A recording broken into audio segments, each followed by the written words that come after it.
Bukod sa distance at sa time difference, hamon din sa relasyon ng LDR couple na sina Leslie and Manuel mula sa Australia ang mga natatanggap nilang messages online. Kung si Aussie boyfriend ay ayaw pa ring tigilan ng iba't iba mga babae online to the point na nagsisend pa nga raw na mga sexy pictures kahit na alam na may girlfriend na siya. Eto namang si Leslie na Pinay ay puro bashing ang natatanggap sa tuwing ipinopost niya online ang sweet content nila ng boyfriend niya ngayon na si Manuel.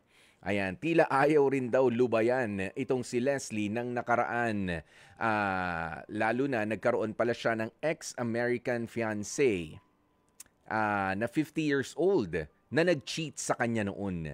Ang hinala kasi niya, isa sa mga bago ng ex-fiancé niya ang isa sa mga masugid niyang basher online. Ba, may mga masugid na basher. Oo, itong si Leslie and si Manuel. Makakausap po natin sila live via StreamYard. Welcome Leslie and Manuel. Hello po. Hello.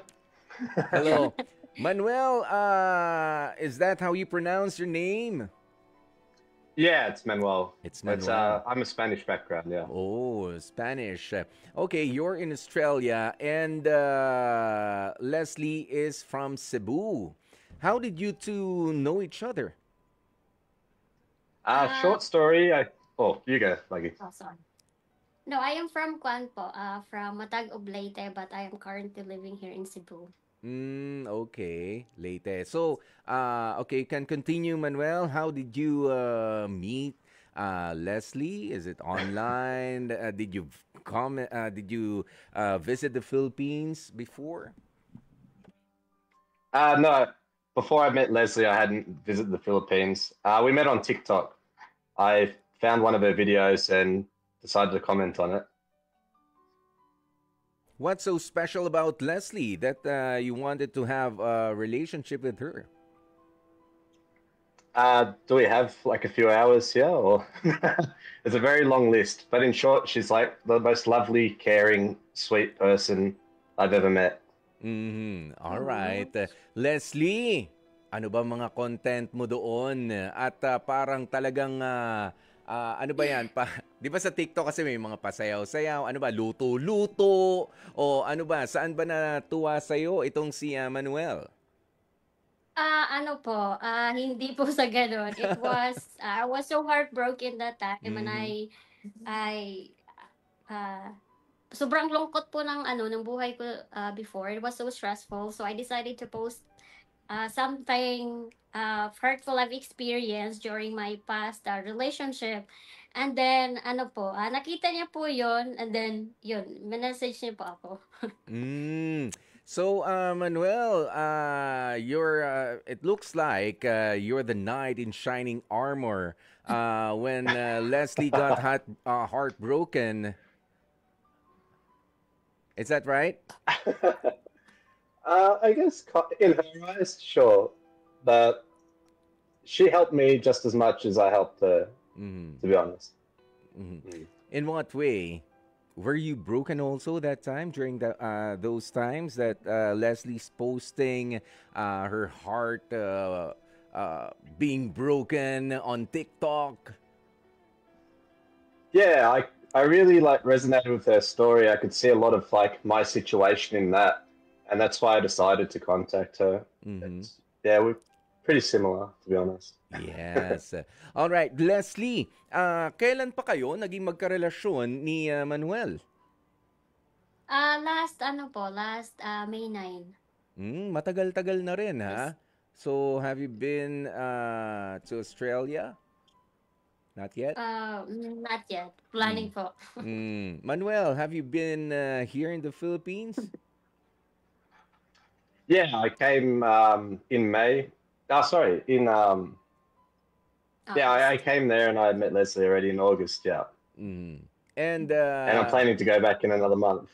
Oh, so when are you planning to go back in the beautiful islands of the Philippines? 1 month. So at the end of October/November, yeah. Alright. Ngayon, pag-usapan na natin Leslie and Manuel, sabi nyo nga, ito kasing si Leslie, meron kang masugid na basher hanggang ngayon, ano? O, sabi mo, meron kang masugid na basher mula doon sa, ano ba, dati kasi nagkaroon ka ng American fiancé, almost but not quite, 'di ba? Kaya nga ex-fiancé.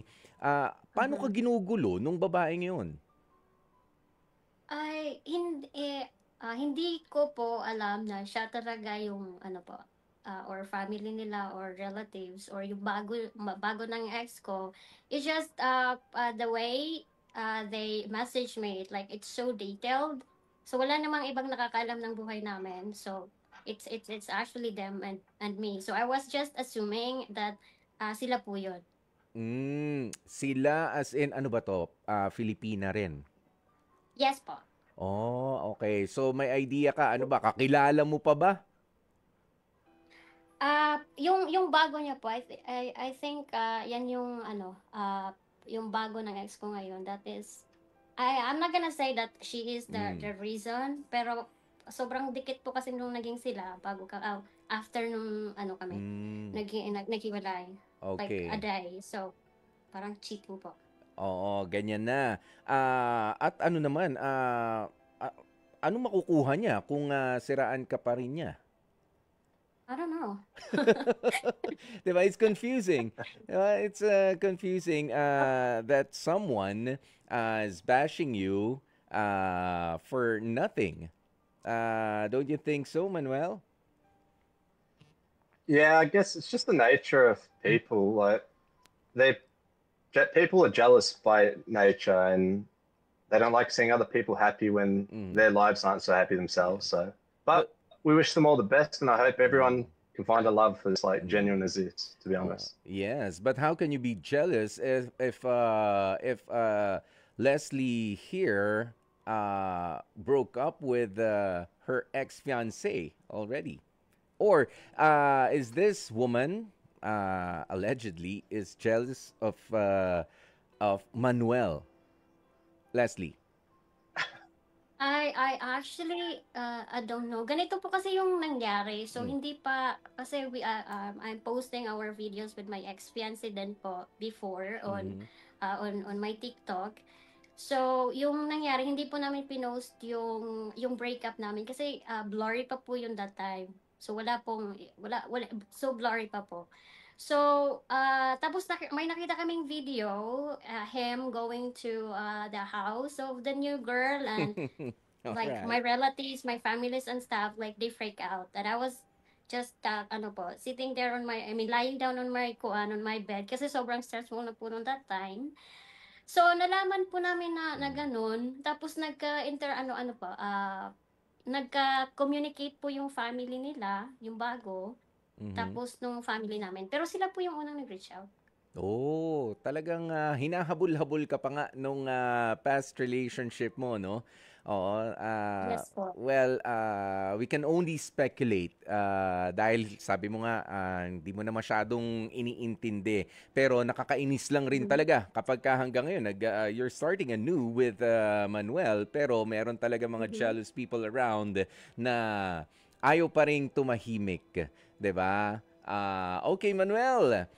You also have many fans as per Leslie. You have so many fans sending you sexy pictures, very inviting ones. Are they of what nationalities are we talking about?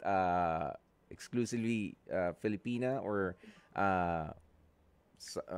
or something else? Yeah, I'd say it's exclusively like Filipinos. I don't know like the motive behind it. Yeah, a lot initially. Now none. Yeah. So are they inviting you to have a relationship with them, or they're just asking you for money? All sorts. I've had people ask me for money. I've had people like hit on me. Just everything's just disrespecting our relationship and Mm, disrespecting Leslie, myself, like mm. all of the above, pretty much. All right. Both of you have issues about your online friends or enemies for that matter. How do you handle this, considering that you are in a long distance relationship? Your relationship is still young and you're still getting to know each other.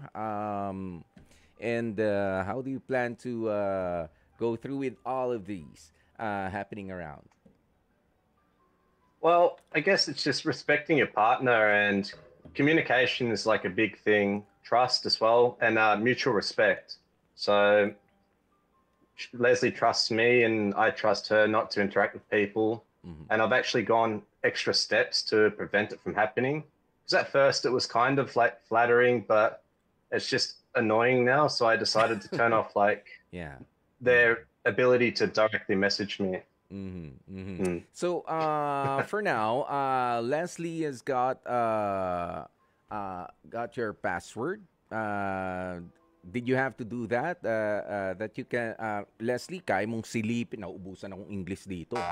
Ayan, kaya mong silipin yung mga online request, messages ni Manuel? No po, but we do, I don't have his password. We do respect that. But every time, ano po, we do like screen, ano yun, like share screen. So, Mm-hmm. no hesitation for doing that po. Oh, so that's your, Yes. for the moment, measure of honesty.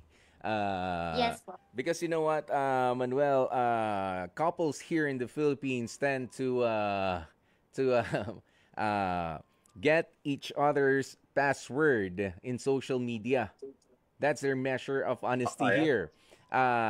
You don't require Leslie to do that, and isn't Leslie requiring you to do the same?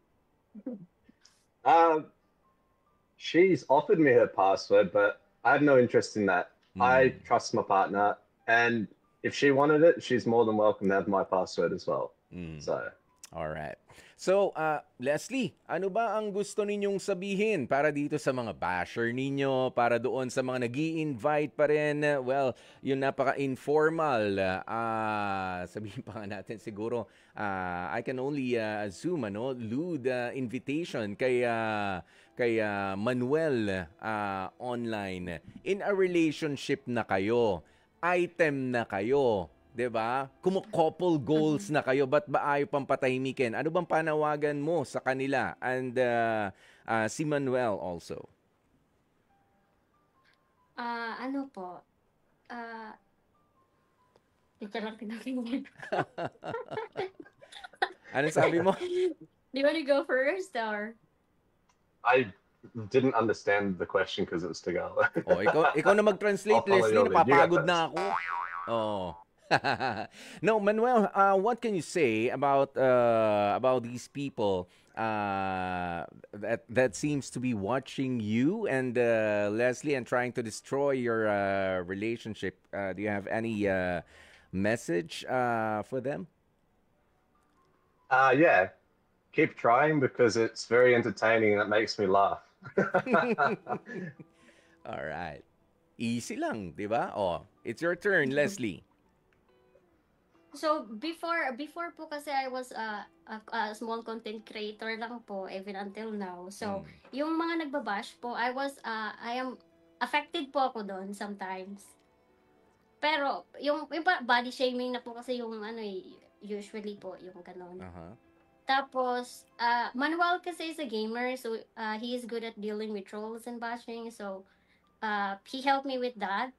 So ngayon po instead na naapektuhan, tinatawanan na lang po namin. So, to those actually people na nangbabash, I know you are there somewhere. Kasi even though we're gonna do live TikTok and stuff, anyway. So, please stop. I have a good life right now, to be honest. So, and I'm very much grateful for what happened. Kasi hindi ko mamimit si Manuel if wala siya, hindi ganun yung nangyari sa akin. So, Mhm. hopefully you will be Kwan, you will find happiness too in your life genuinely. So no hate. So we support your relationship, guys. Mhm. All right. Manuel, what's your special message for Leslie? My special message for Leslie, you're great. You're the best thing that's ever happened to me. Just keep being yourself, and thank you for everything you do for me. Oh, that's sweet. Oh, Leslie, do you have an answer to that? Oh, shoot. Yeah, I mean, like, like, thank you, because I was really on my dark. Oh my God, makahilak ko. Po eh. So I was really on my dark moment of my life, and then you came to like rescue me that time. Hello, go away. It's okay. So yeah, thank you. Thank you for coming into my life and making my life colorful again. And you actually like believe in me. Hello, go away. Wait lang. You're gonna make me cry now. Oh no. It was a rough it was a dark past actually, so you helped me, and you actually like always remind me that you are not the person how they say you are, so he always believed in me. So thank you so much. I really do appreciate you, and I love you so much. Iyon Oh, I love you too. naman. Alright. At dahil nga po Oh, wow. in love sila sa isa't isa at naiyak-iyak pa. Oh, itong si Leslie and si Manuel. Ako na ang sasagot para sa inyong dalawa, para sa HEART natin, ha? Approve na approve. Is it approved, Manuel? Approve po. Approve na approve. Ayun na. Pinadali ko na para sa inyo. Ayan, pero sabi nga ng isa sa mga messages dito, you can't please everyone. Diba? Ganun naman talaga yun eh. You just can't please everyone. Hayaan mo lang yung mga basher, hayaan nyo lang yung mga tawag mo rito, yung mga nag-i-invite pa rin dyan, umaasa pa rin, diba? In love na sila sa isa't isa. Ngayon, kung paano isusustain yung pagmamahalan na yan, bahala na sila Leslie at si Manuel dyan. So from Cebu to Australia, thank you mula naman dito sa Metro Manila for joining our heart-to-heart segment. Manuel and Leslie, thank you. Thank you po. Thank you so much, Kuya Paul. Thank you, Kuya Paul. Yan. Pastor Paul, yeah. Mga kapatid, dito tayo sa totoo. Dito na tayo sa True FM. Mag-subscribe at mag-follow na sa social media accounts at True Network PH sa FB, Instagram, X na dating Twitter, YouTube, TikTok, and podcasts.